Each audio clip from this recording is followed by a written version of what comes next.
know what celebrity you are. It don't matter. They get my ticket. Let me right home. I can't have nobody seeing me right here. I'm gonna let my window up. Oh yeah, you good, but you can't have that tinted window, man. Alright, they give me You know. Alright, come on, man. Appreciate it. Have a good day, man. Now, who are you? You say you My name Lil Baby. Okay, I just need you to sign right here, okay? You got a pen? 827. You don't be want to have these. You gotta have tints in that lamp. These folk crazy. I take a ticket, then somebody follow me home. Put a 32. Huh?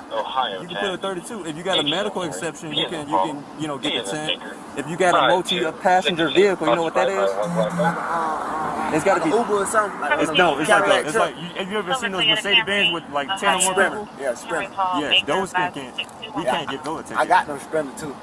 I ain't know that, but that makes sense. Cause they come like so that. you can go in the in the Sprinter things and you'll be fine.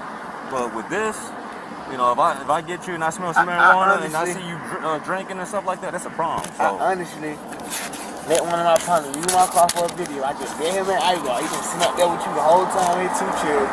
Hop in, you got him. You hop right behind. I'm like, I ain't letting nobody do my shit. All right, appreciate it.